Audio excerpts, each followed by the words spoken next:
Yeah, this is kind of the best mask I had that I figured would work for this because, well, it's a mask, and the guy who I'm going to talk about today wears a mask for a good chunk of the time that we know him as the reader. Actually, we know him with the mask more than we know him without the mask as the reader. Uh, and in actuality, he's also kind of just pretending to be dead anyway. So, Dia de los Muertos mask. Which is not comfy to wear if I'm trying to do a video. So, time to talk about Kozuki Sukiyaki. Sukiyaki is the former shogun of Wano. He is the father of Odin. He is also the grandfather of Momonosuke and Hiyori. He is also kind of the semi-guardian of Tama. And he is also the swordsmith of the Sandai Kitetsu and Ame no Habakiri. So he actually does a lot throughout the course of time. We actually initially meet him as Tengu Yamahitetsu, and then via the flashback we meet Sukiyaki, and then, at the end of Wano it's like, yeah, no, they are the same person. And then it's just like, well, that was a theory we had for a while anyway, so yeah. So, in regards to Sukiyaki's life, he is 81 years old, which makes him one of the older characters in Wano, or at least one of the older characters at the current time in Wano. He is also the current oldest living member of the Kozuki family, but given the fact that, Odin is dead, that's not really hard to pull off. Into the history for him. So, he also has no devil fruit, so there's nothing to go on there for me to talk about. Actually, yeah, Momonosuke is actually the only member of his family to actually have a devil fruit power. None of the other one. Okay. Toki is the exception. But he is the only one of the Kozuki line that actually has a devil fruit power, and his is a copycat power, so you get the idea. But going into Sukiyaki's life, so actually prior to Sukiyaki being born, there was actually a big succession crisis in Wano. So a little over 80 years ago, or 8 decades ago, probably like 82-ish years ago. I apologize if I sniffle a bunch in this video or if there's cuts because I sneezed. My allergies are acting up because I live in Nebraska and there's pollen everywhere. So sorry about that.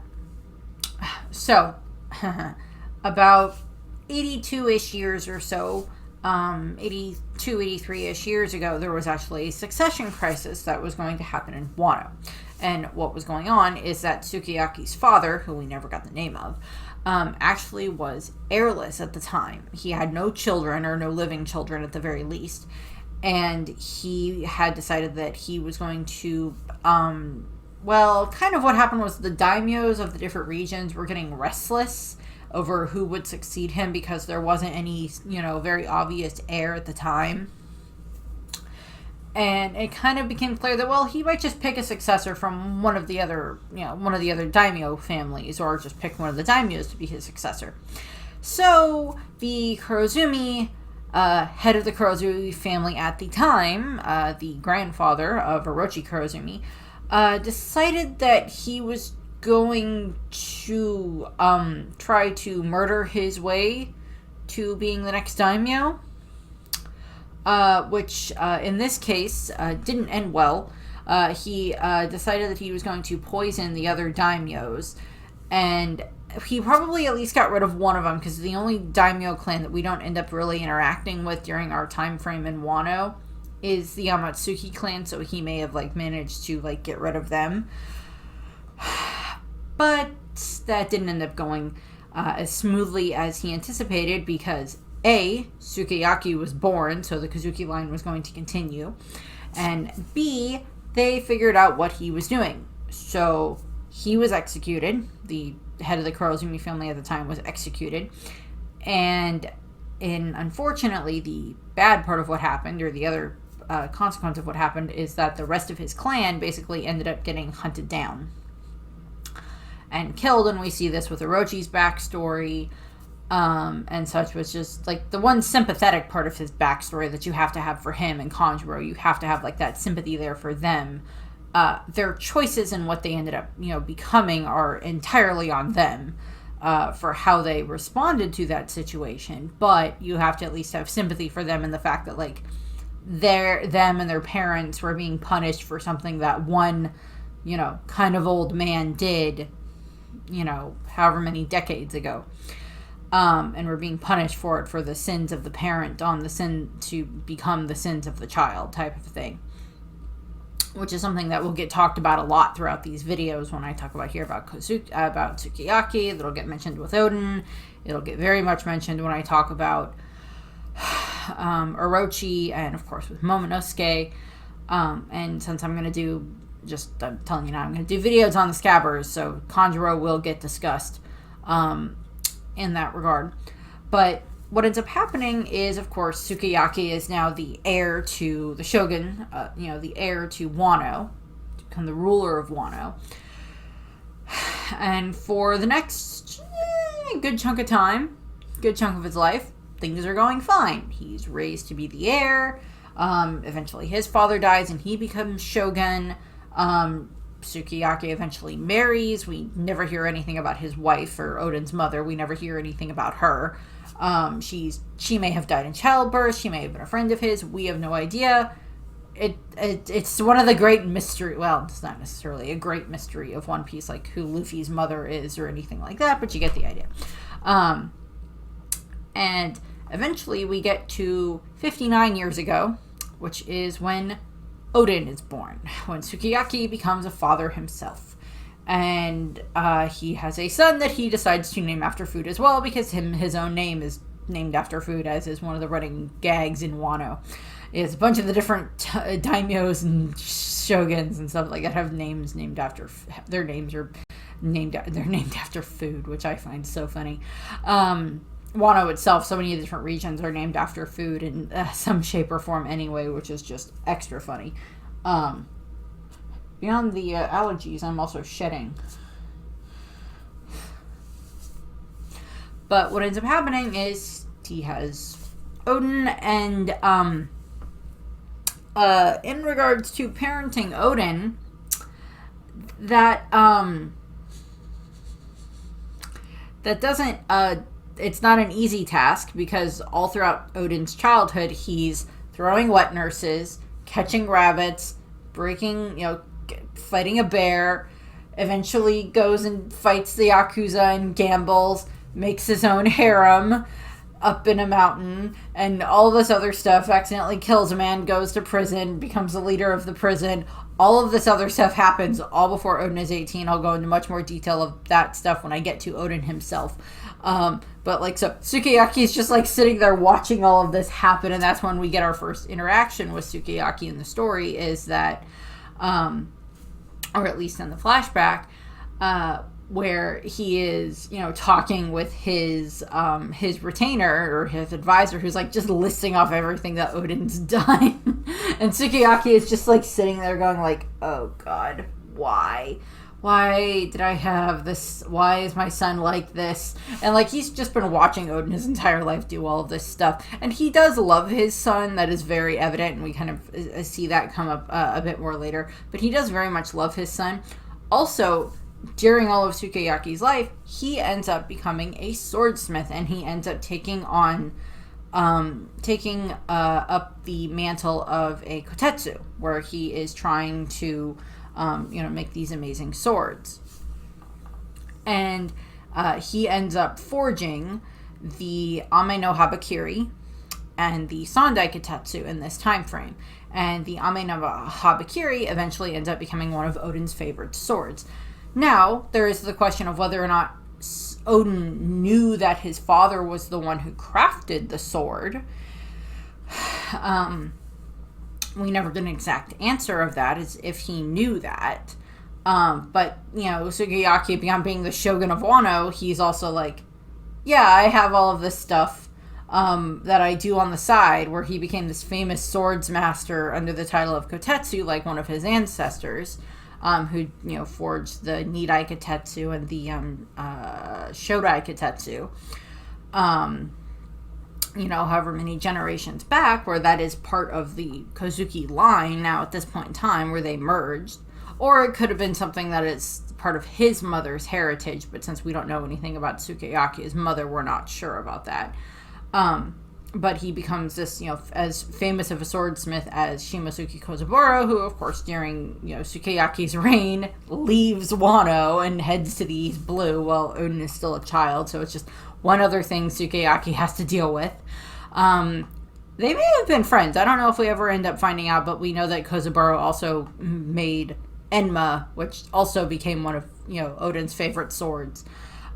So, for a while, Sukiyaki's fairly busy with having to deal with Odin while also smithing swords and ruling a country. And we also know at some point in time there is a drought that happens in the flower capital during this time frame, and Odin tries to reroute one of the rivers into the flower capital to fix it, and that doesn't go well. And then eventually we get to 41 years ago, which is when Odin is now 18, and he has had his 38th attempt of trying to leave the country, and Sukiyaki is finally just fed up with this. When he has Odin formally exiled, he's disowned out of the family, so he's disowned out of the Kozuki family, so there is, again, no heir to the shogun. And Odin is then exiled from the flower capital because of all of the violent crimes that he's committed and everything like that. This also coincides with the, mountain god incident where, the giant, boar comes down and starts wrecking the flower capital, and then Odin slays it. And then on top of that, that's when he gets exiled, which again, we'll get gone into a little bit more detail when I get to Odin. But so Odin is then exiled from the city. And over the next 2 years, things may have been fairly quiet for Sukiyaki. He's still dealing with the different daimyo and everything like that. Still learning that Kuri is this lawless region. Or at least it is, until 2 years later, when Odin finally establishes order in the lawless region of Kuri. And Sukiyaki reads about this in the paper, and he's like, okay, Odin has kind of finally made something of himself. That's good. And he, is very happy about this, and he's very proud of his son. And he then ends up elevating, he kind of restores Odin to the family and elevates him to the status of daimyo, and puts, has him become, the daimyo of Kuri. Where he is, does very good at his job of taking care of his citizens. And then sometime between 33 and 30 years ago is when Kozuki Higurashi manages to somehow make her way into the palace disguised as Odin, and also ends up, during while this is going on, she somehow copies Sukiyaki's appearance, but she also brings in Orochi. She herself is currently disguised as Odin because of her, Mane no Mi powers. She brings in Orochi and tells Sukiyaki that, take care of this, of Orochi here. He is like a brother to me and everything like that. And Sukiyaki is obliged, it's like, okay, you're asking for something. You don't do that very often, so okay, sure, I will take this young boy into my household and everything like that. And takes Orochi into his household, which is kind of his own downfall. In this regard. And then sometime about 30 years ago is Sukiyaki falls ill.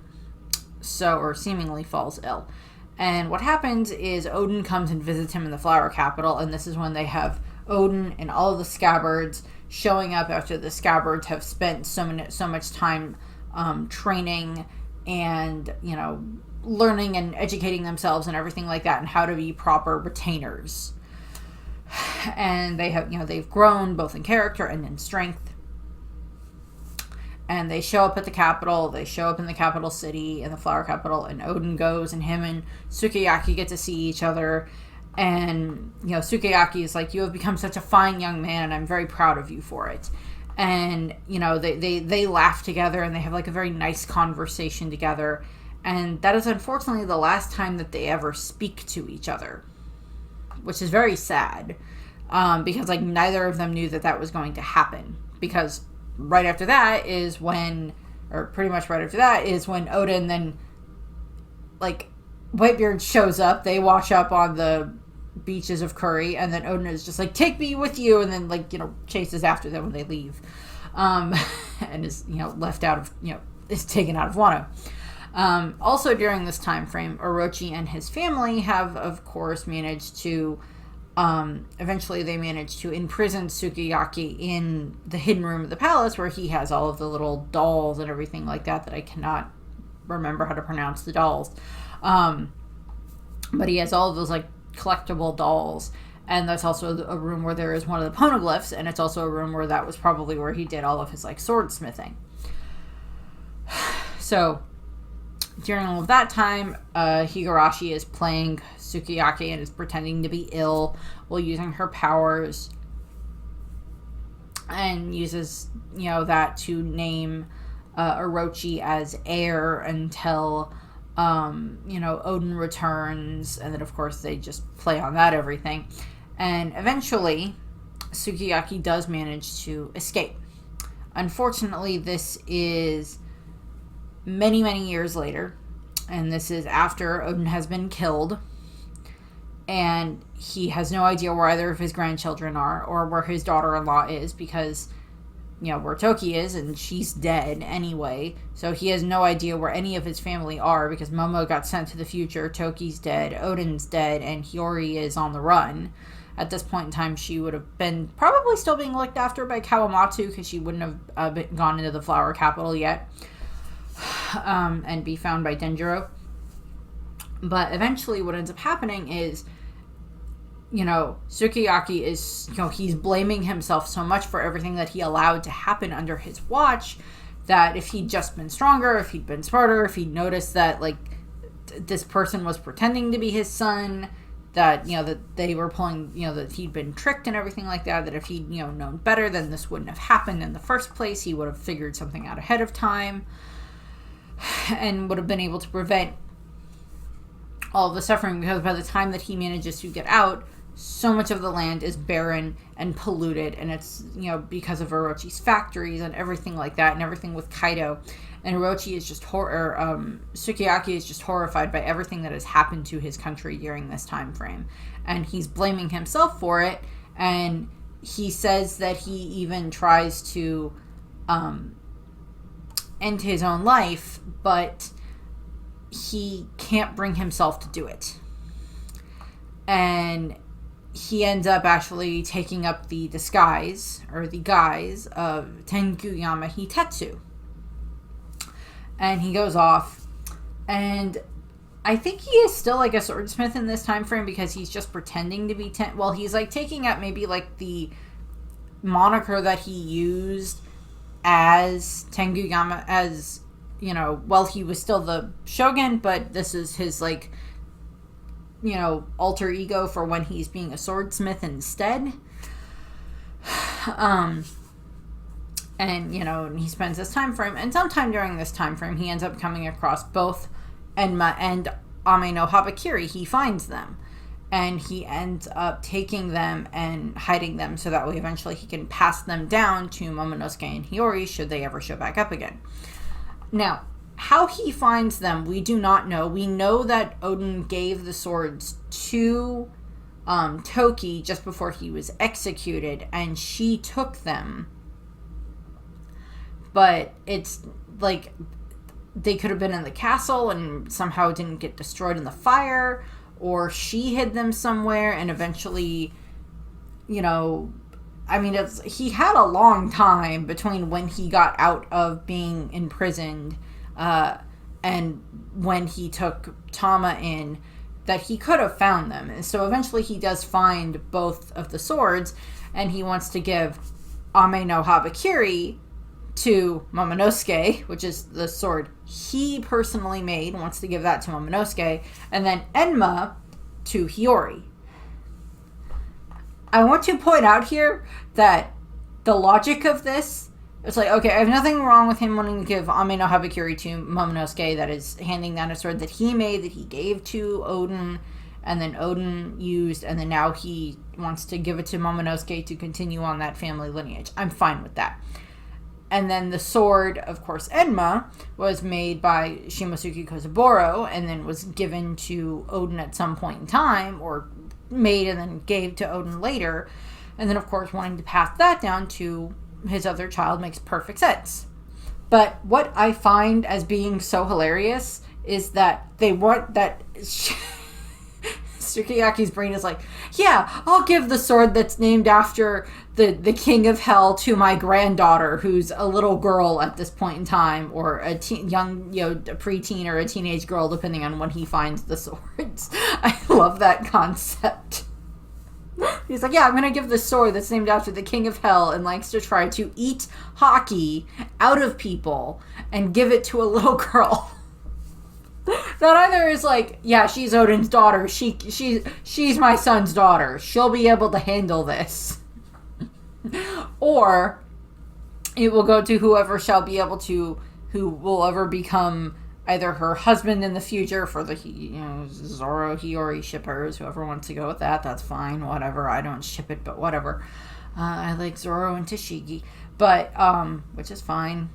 If you like Zoro and Hiyori, that's fine too. But it's like, or give it to, like, whoever, because, like, she ends up giving it to, Zoro anyway, so it's not like it's going to end up being in her hands to begin with, but she gives it to Zoro. Although that would be very interesting watching Hiyori try to master Enma. That would be, like, just so many points for, like, amazing into her already awesome repertoire of what she's done. But, like, her training and becoming a swordswoman would be very awesome. So that's what happens there. Eventually, he kind of settles down into Amagasa village on the outskirts of Kuri, as he waits for his grandchildren to eventually return or to reveal themselves, while under this guise of being, guise and the alias of being Tengu Yamahitetsu. At some point in time, he comes across Tama.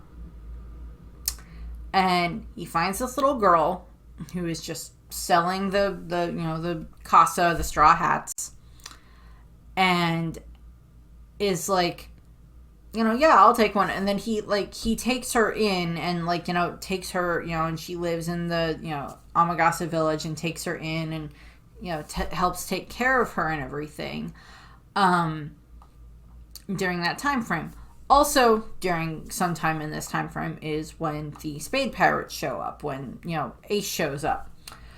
And, and they wash up on shore, and the citizens, tie them up and try to steal the food, but Ace is just like, yeah, sure, go ahead, take the food. If you're that hungry, go ahead and take it. Even after he's tied up, he's like, yeah, if you're that hungry, take the food, because Ace knows what it's like to be hungry. And he, gives them the food. And, so supposedly, Sukiyaki, under the guise of Tenki Yamahitetsu, is, like, witnessing this. And is probably like,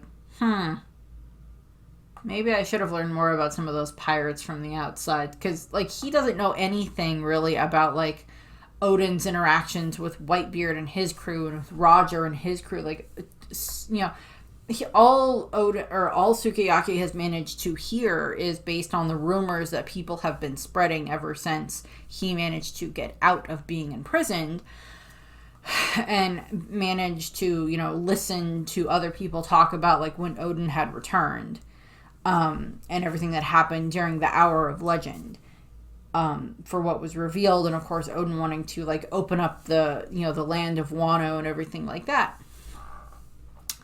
And so Sukiyaki is like, I guess maybe not all pirates from the outside are bad.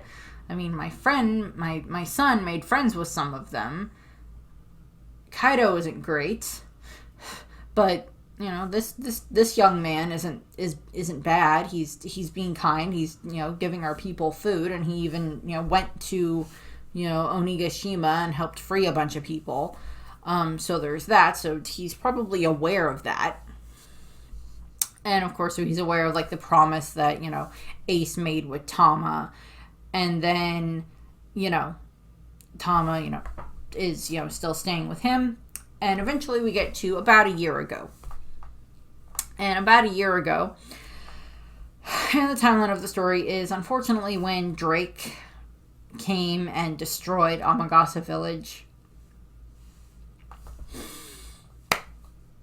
And, at that point in time, Tama ends up going to stay with Orochi or not stay with Orochi, that would be bad.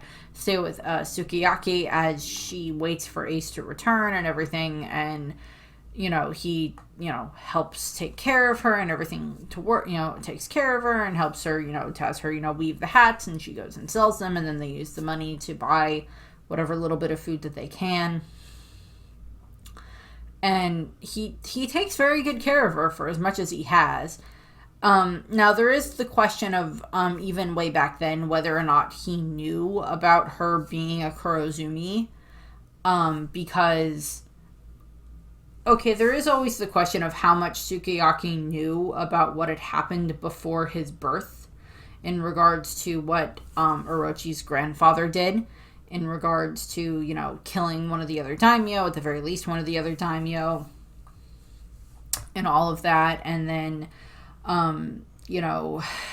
just everything that happened there, and how the Kurozumi clan were just, hunted and everything. And it is questionable about how much of that he knew about, because that would have happened under his father's reign, and then what happened with Kanjuro's parents would have happened under Sukiyaki's reign. So it is, like the question of like how much of this is he aware of. And then of course it makes the story better if he knows that she's a Kurozumi as well. And he's like, she does not deserve to be punished because of what Orochi has done to this country and is currently doing to this country, even with him being the one to take away my son and all of that stuff. This little girl does not deserve to be punished for something that she had no part in, and that she wasn't even alive for, and that her parents probably had no part in, because Orochi clearly does not care about anyone outside of himself. Because if he did care about the other Kurozumis, then he would have, taken Tama's parents in and, helped them, but he didn't. And so he takes care of Tama. And then we get to the start of the Wano arc, where we have it where it just basically starts on Tama's 8th birthday, and this leads into, of course, Sukiyaki sent her to the market to buy some of the rice for them to eat so they could have a nice, meal for her birthday. Unfortunately, when he returns, he finds that Luffy has eaten the rice that was supposed to be for Tama for her birthday, and that Tama made it for him, and that Tama is drinking the poisoned river water. He's happy that Luffy helped her, but he's angry that Luffy ate the only food that she had. That was going to be the only thing that she could eat besides, the rice and millet and whatever else that she had. Where she was actually going to get, like, a better meal, in this case. And so we have Tenguyama threatening Luffy at this point in time. That reminds me, I don't remember if we ever find out the name of his sword that he uses as Tenguyama. I don't remember. He probably forged it himself, so it probably has a name, but off the top of my head, I don't think I know what it is. But eventually, what ends up happening is, of course, Tama drank the river water, so now she's, being poisoned and is very sick, so Sukiyaki is telling Luffy about what happened and about the connection that Tama has to Ace and everything like that. And Luffy just, up and reveals that Ace is dead, which Sukiyaki is just like, why would you do that? She's a child. Don't do that. And then, of course, Luffy is just like, okay, well, I gotta get her help, so where do I go? And he's just like, okay, there is a town that you can go to. It's in that direction. But you can't go dressed like that. So Tengiyama is the one that gives Luffy, the Wano clothing that he wears at the beginning of the arc, for when he's Luffy Toro and everything. And then Luffy, because he's Luffy, is just like, oh, I need a sword too. And he grabs the Nidai Kitetsu, which he senses there's something amiss about it, but he's like, oh, I'll take this sword anyway. And Tengiyama's like, get back here with that. You can't have that. That is not for you. That is a cursed blade. Because he thinks the curse is going to mess with Luffy. I'm like, I don't know. Luffy doesn't care about curses. So Luffy runs out to get Tama to what would be Bakura Town or Okabore Town, whichever one it is, so that way she can get help. And Tengiyama just kind of waits. We don't see him again until after Luffy has fought Kaido, because what happened was, of course, they befriended Speed because of her, devil fruit, and, Tama was found by Chopper and some of the minks, and she is being treated at Sukiyaki's residence. So we see Sukiyaki interacting with Chopper and several of the minks, and they are, taking care of Tama after she was attacked when Kaido saw her on Speed. Later we know that, when Tama goes off with Kiku and Momonosuke with Big Mom to go to try to rescue Luffy out of Udon, that Sukiyaki is very angry about this. And he's like, you can't do that. Stop doing that. And she just hangs up on him, which is funny, on the pond snail that they're talking in. Also, Sukiyaki has a teapot that is an object that ate a devil fruit, because it is a teapot that ate the... it's basically the Tanuki devil fruit, so it turns into like a raccoon, which is funny. So he has a teapot that's a raccoon. I hope he doesn't get raccoon hair in his tea, but you get the idea. Eventually what we have is that several days later, Luffy's been freed from Udon, Zoro has found Hiyori, and she told him, along with, Kawamatsu, that it's just like, okay, we, told Zoro, if you return Shusui, I will give you my father's sword, I will give you Enma. How the heck she even knows where Enma is left up for debate.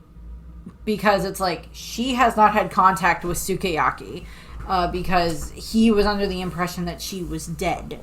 Or at the very least missing, for the last, 20-something years, 20-ish years. And it's like, I highly doubt he would have been going into town, going into the flower capital to see Komurasaki. So how the heck she has any idea where Enma is, where Enma and Ame no Habakiri are completely baffling. That's just completely baffling. But what happens is, of course, Kiku returns the Nidai to Sukiyaki, which he is thankful for. And from there, he basically is like, okay, I have been given the word of Kawamatsu that Hiyori has agreed to give you, green-haired samurai, Zoro, whatever his name is, the sword that once belonged to her father, one of the swords, and that would be Enma. And then he, gives him the sword and, explains to him the nature of the power that, Enma will, draw out your haki and try to suck it out of you and everything like that. So he kind of watches as, Zoro kind of trains with the sword. And then eventually it's 2 weeks later. It's about 2 days before the raid on Onigashima. And, Sukiyaki is, reunited with, Tama and Amagasa Village and everything like that, and with Luffy and Chopper, and he's, offered to give them armor that they can use, so he's the one that gives them the armor that, we see Luffy, Brook, and Chopper wearing, which is funny. And then, on the day of the raid, his intention is to, keep Tama at home. But during all of this happens, he actually ends up seeing the Wado Ichimonji in Zoro's hands. And he recognizes the sword as being made by Kozaburo, Shimosuke Kozaburo, who was probably a friend, or at least a sword-making colleague of his back in the day, 50-something years ago. And in the process, he kind of ends up telling Zoro about how, a little bit of the history of the sword. It's like, yes, this was made by a man named Kozaburo, and, blah, blah, blah, blah. Eventually, we get to the day of the raid, where Tama has managed to elude him, and she made her way to Onigashima along with Speed and a bunch of the other, gifters that she has, charmed with her dongos, and everything. And Sukiyaki is attending the fire festival with Toko. Now, this is happening, of course, because everything that happened with Yasue. And it is very heavily implied that Sukiyaki and Yasue were friends. We know that Yasue and Oden were friends, but it's also Yasue was one of the other daimyos, and him and, Sukiyaki probably were around each other a lot, and they were probably just friends anyway, and Sukiyaki may have figured out who, Yasue, Tonoyasu was, as, the Buddha of Ebisu town. He may have figured out who he was. So it's like, he's also still broken up about the death of his friend, and he is looking after the adopted daughter of said friend. And, and of course Toko is like, she's like 6 or something like that. She's just a tad younger than Tama. But, so they're wandering around the fire festival, and, so Toko's getting to have food and everything like that. And then they get to the lanterns, the sky boats. And we have the scene, and this is, intercut with, in the manga and in the anime, it's intercut with, Luffy is fighting against Kaido, and he's gone into gear 5th, and when Hiyori is, facing down against Orochi, and when, Momonosuke is trying to pull Onigashima away from the flower capital. How the heck nobody saw a giant freaking island in the sky above their city is still left up to me, is still left up for debate, and it's just like, I don't know. But what ends up happening is, we have the scene with the sky lanterns, and with the sky boats with the lanterns, and Toko is like, well, I want to write a message on here for Daddy, and yes, and Sukiyaki is like, I think that sounds like a wonderful idea. So we see Toko writing on the balloon, and the first message is, and I'll go over this again when I talk about Yasue, but she writes out, I love you, Daddy, I miss you, I hope to be with you soon, or something like that. And Sukiyaki is kind of like horrified by this, because like that's kind of, Toko wishing for her own demise so she can be with her father again. Whereas, Sukiyaki is aware that at that very moment, the Straw Hats and the Scabbards and such are off raiding Onigashima, trying their freaking hardest to defeat Kaido and Orochi and to free Wano. He's also, while simultaneously aware of that fact, he is also unaware of the giant freaking island floating above the city that will be smashed down onto the city as soon as Kaido is defeated. But Sukiyaki is kind of like talking with Tama a little bit, and she ends up changing her message to just, I miss you, Daddy, and I love you, or thank you, Daddy, or, I love you, Daddy, thank you. And she's like, do you think he'll like that better? And Sukiyaki is like, and he's still got the Tengu Yamahi tattoo mask on it with the big nose and everything. And he's just like trying to wipe away tears because, it's a very wholesome, very sweet moment. And he's just like, I think that he will like that very much. And then, of course, they watch as the lanterns ascend into the sky. And, their prayers are carried to the heavens, carried to those that they've lost in that last year and everything like that. And that year their prayers are answered because that night, Orochi and Kaido are both defeated. Orochi is killed. Kaido is knocked into a volcano by a rubber cartoon.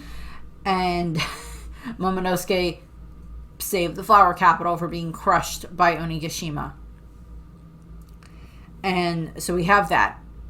And Sukiyaki kind of gets to watch from the sidelines as Momonosuke and the rest of this and the surviving scabbards show up, that they're the 9 shadows along with Hiyori, that they're the 9 shadows that will appear with the dawn after this dark night that has lasted 20 years.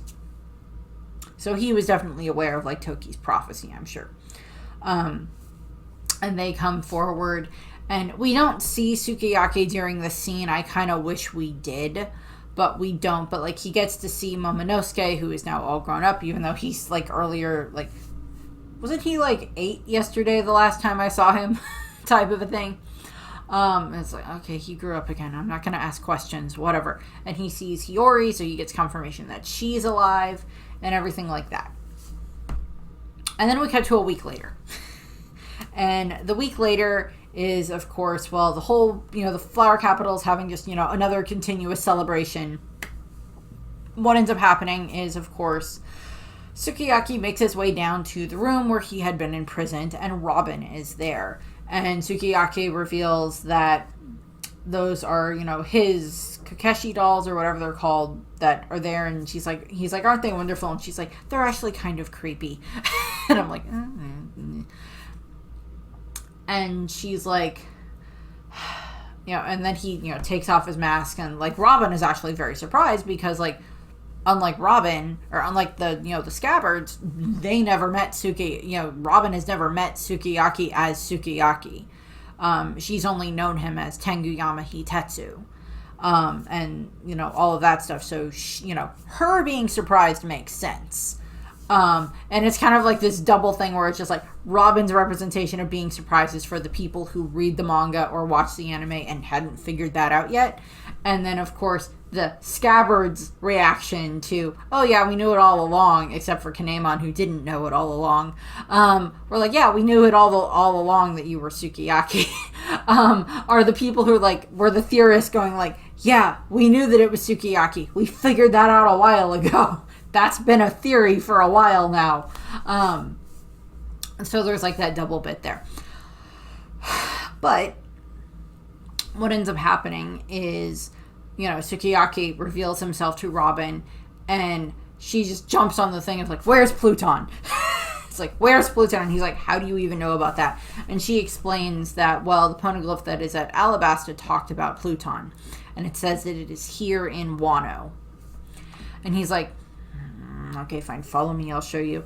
And via trap door in the bottom of the castle that I guess Orochi never found, he leads Robin and Law, who shows up during this time frame, down through this, endlessly winding staircase to where they can look through, like a window that's in the wall, and they are able to see that they are underwater, and that all around them are basically this sunken city that is the old Wano.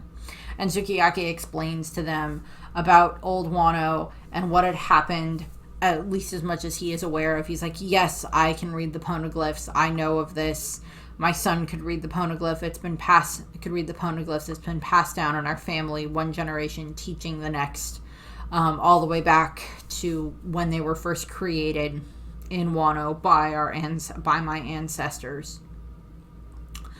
And he shows them the road poneglyph that is there, and he's like, I have no idea what Odin's motivation was for wanting to open Wano, for opening the borders, because that would, to release Pluton in opening the borders would involve destroying part of Wano and breaking down the walls around Wano that would release all of that water and possibly, destroy part of Wano in and of itself. So he doesn't know why, but he assumes it's something that Odin found on his journey made him think that was a good idea. And so, they have that conversation. And then we cut to where, Sukiyaki had made the comment that he was debating about just, like, continue staying and hiding from Momonosuke and Hiyori.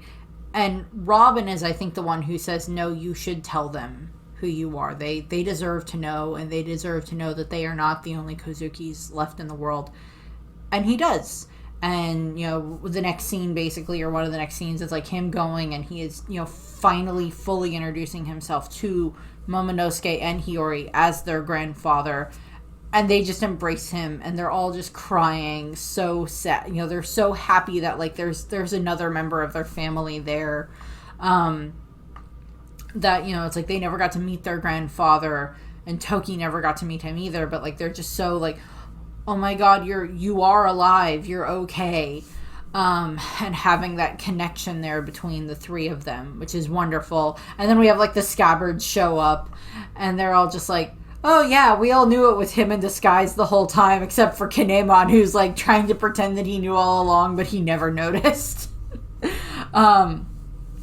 So basically the last bit that we get with Sukiyaki is, like, after he has that scene with Momonosuke and Hiyori, he's, like, intending to pass down a few things to Momonosuke, and that includes, he is like, please keep this identity of who I am secret from everybody else. Which everyone, both of them and the all of the Scabbards agree to this, that they won't go and blab that Sukiyaki is still alive. Because that could cause, like, secession issues, but he doesn't want to be bothered with it, and he just wants to be, like, just let me be a grandfather to the two of you. I will be an advisor, I will help, and he supposedly, like, will move back to the castle and live with them there in the flower capital and the castle there, because that's, like, where Tom is going to be anyway, and, like, Toko is there, and he, with Hiyori and everything. Although, I guess, during, Yamato's cover story, there's always the possibility that, like, maybe he went to rebuild Amagasa Village or something like that.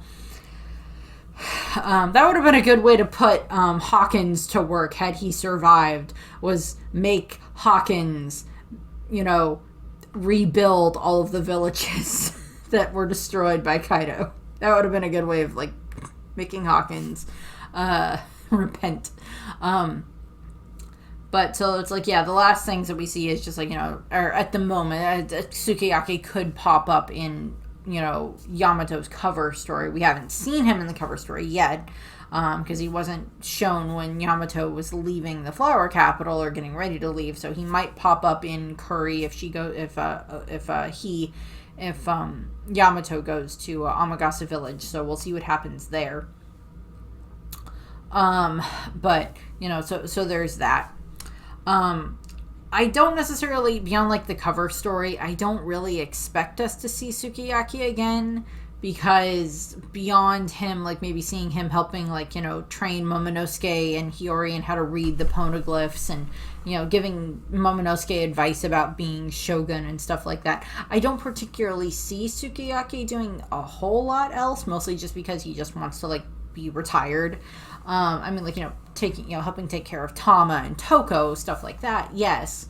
Getting to, spoil these two when he didn't really get the chance to spoil Momonosuke and Hiyori, because for a fact that had Sukiyaki been around, that, like, if Orochi hadn't, manipulated everything and, gotten him, locked up and hidden away and everything like that, and had Sukiyaki still been shogun when Oden returned and had, Hiyori and Momonosuke with him and everything like that, that Sukiyaki would have been just, like, fawning over his two grandchildren and Toki and everything like that, and just been, like, spoiling both Momonosuke and Hiyori with so many gifts. You can just, that's what would have happened.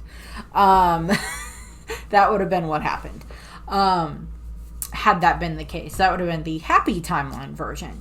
Kind of like, if Kuma and Ginny actually got to be together and raise Bonnie together, but that didn't happen either. Boo. But, so just a slight little bit here about trivia. So, some of the stuff that happened for, like, why people were, like, why they thought that he was, that Tenguyama that, you know, Hitetsu and Sukiyaki were the same person was because they share the same voice actor in both, well, same voice actor in the Japanese, and then the English dub followed the same thing with having them be the same actor. In that same regard, probably at like the behest of Oda, or like someone on the inside was like, just have them be voiced by the same guy is fine, and all of that. Now, we did get like a Viva card information about Tenguyama, but that was more, you know, that proved to be, you know, a lie. And eventually it's just like, no, he's you know, he's Sukiyaki, so just go with the Sukiyaki ones instead. So that's fine there. Also, of course, as I mentioned earlier, Sukiyaki, his name is after, you know, one of the traditional Japanese winter dishes and everything like that. Just as like a lot of the other leaders of, you know, Wano, that their names are, you know, that they're named after, you know, various types of, you know, Japanese food dishes. So there's that. So that's what I have for Sukiyaki. The next one in this series is going to be Odin. Odin's going to get like 3 videos because there's so much that happens with Odin between when he's growing up in Wano, between when he leaves Wano, and then when he returns to Wano. So those will be 3 separate videos, and that'll take a little bit. So that's what I have for this. I thank you very much for watching. I hope you enjoyed the video, and I hope you have a nice rest of your day. Bye!